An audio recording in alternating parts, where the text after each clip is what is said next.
안녕하세요, 박미수 원장입니다. 항상 구독해 주시고 좋아요를 눌러주셔서 진심으로 감사드립니다. 오늘은 무지개색, 색깔별로 다채롭게 먹으라 면역력을 높이는 레시피 2탄에 대해서 말씀을 드리려고 하는데요. 식물 항산화 영양소는 제가 말씀드렸죠. 식물에 든 항산화 영양소, 피토 식물, 케미칼 영양소, 이 부분 자체가 항산화 역할을 합니다. 식물이 항산화 영양소를 가지고 있는 가장 중요한 역할은 자기를 보호하기 위해서죠. 식물의 가장 중요한 특징은 못 움직이잖아요. 그래서 못 움직인 대신 자신을 공격하는 여러 가지 해충이나 외부의 적들로부터 자신을 보호하기 위한 활성 물질을 식물의 표면, 특히 과일 같은 경우는 껍질에 가지고 있는데 그 부분들이 활성도를 가지고 있다는 것입니다. 따라서 이 식물을 먹으면서 이 식물 자체가 가지고 있는 활성산소를 제거하는 능력을 섭취하게 된다는 건데요. 오늘은 붉은색에 대해서 말씀드릴 건데, 붉은색 피토케미칼의 가장 대표적인 라이코펜은 강합성을 통해서 생성됩니다. 그래서 채소와 과일을 크게 자라는 역할을 하죠.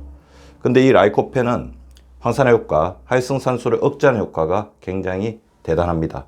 활성산소가 우리 세포로부터 전자를 빼앗겨서 산화시키는 과정을 산화과정이라고 한다면, 이거에 대해서 반대하는 작용, 이것을 막아주는 작용이 항산화 작용이죠. 라이코펜의 항산화 작용은 비타민 E의 100배, 베타카로틴의 2배 이상의 항산화력을 가지고 있기 때문에 아주 강력한 항산화 피토케미칼, 항산화 영양소라고 할 수 있습니다. 특히 자외선으로부터 피부를 보호하는 역할을 아주 강하기 때문에 피부 건강에도 이상적이고요. 역시 알레르기 치료 효과나 디톡스에도 도움이 됩니다. 특히 라이코페인은 이제 혈관 비타민이라고 할 정도로 혈관을 튼튼하게 하는 효과를 가지고 있죠. 그래서 라이코펜이 풍부하게 들어있는 대표적인 음식이 토마토죠.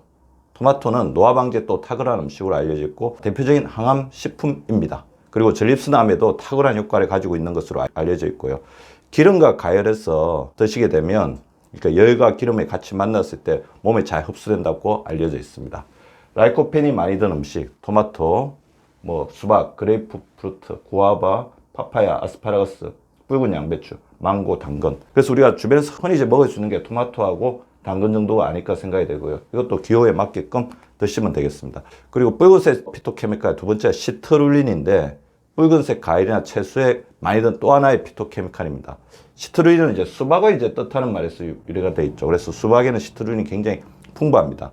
시트룰린 역시 혈액순환을 원활하게 하고 혈관을 강화하면서 이뇨작용을 가지고 있습니다. 그래서 고혈압이나 이런 부분에서 조금 이제 혈압이 올라가면서 이제 부종이 있다고 한다면 수박이 도움이 될 수 있을 것 같은데요.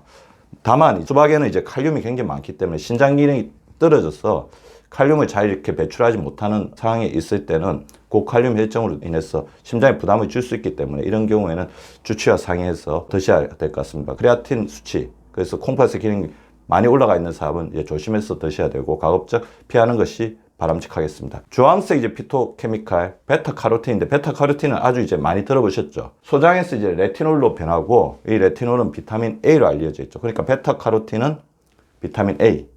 비타민 A 역시 가장 강력한 항산화 비타민 중 하나입니다. 비타민 A가 부족하면 야맹증이 생기죠. 그리고 베타카로틴은 피부와 점막을 만들고 유지하는 기능을 가지고 있거든요. 그래서 우리 몸에 있는 모든 기관에 덮은 게 상피세포잖아요. 상피세포. 그래서 우리 장기를 보호하는 효과를 가지고 피부를 덮는 역할을 가지고 있기 때문에 이 레티놀 성분이 우리 보면 피부 보호제나 화장품에 많이 들어있죠. 그 상피를 구성하는 역할을 하는 것이 레티놀이기 때문에 베타카로틴의 작용을 통해서 레티놀이 되고 이것이 이제 피부를 보호하는 역할을 가지고 있다. 그렇게 알고 계시면 될 것 같습니다. 노화 방지, 암 예방, 콜레스테롤 조절을 통한 심장병 예방, 면역력 강화, 불임, 여드름. 그래서 우리 비타민 A 강화제, 로아큐탄 같은 게 여드름 치료제로 사용되고 있기도 합니다. 잇몸병 치료에 효과가 있는 것으로 알려져 있고요. 특히 구강암, 인후암, 후두암, 식도암, 위암과 같은 소화기 관련 암과 유방암의 예방에 효과가 있는 것으로 알려져 있습니다. 현재 시중에 베타카로틴을 이제 보조 형태로 만든 건기품도 판매 중이지만 또 연구계가 약간 상반됩니다. 고용량 베타카로틴 영양제가 암을 유발할 수가 있으니까 식품을 통해서 섭취하는 것이 바람직하다는 견해가 있습니다. 영양제 복용을 통해서는 별다른 건강 증진 효과가 없다는 연구계가 있기 때문에 주위에서 풍부하게 식품으로 드시는 것이 보다 안전하고 효과적인 방법이 아닐까 생각이 드는데요. 라이코펜처럼 베타카로틴 역시 기름과 함께 가열하면 더 잘 흡수될 수 있습니다. 당근이나 토마토의 껍질에 더 풍부하게 분포하기 때문에 껍질째 먹는 게 바람직하겠죠. 당근이나 토마토를 드실 때는 껍질째 드셔주시기 바랍니다. 베타카로틴이 풍부한 음식으로는 고구마, 당근, 짙은 녹색 채소, 넛, 스쿼시, 멜론, 양상추, 빨간 피망, 살구, 브로콜리, 완두, 콩 등의 베타카로틴이 풍부하게 들어있습니다. 붉은색 피토케미칼이 내 몸에 활력을 줍니다. 식품을 통해서 풍부하게 잘 다채롭게 흡수해 주시기 바랍니다. 구독과 좋아요는 박미수 박사 TV를 지속시키는 생명력입니다. 많이 구독해 주시고 좋아요를 눌러 주시기 바랍니다. 항상 감사드립니다.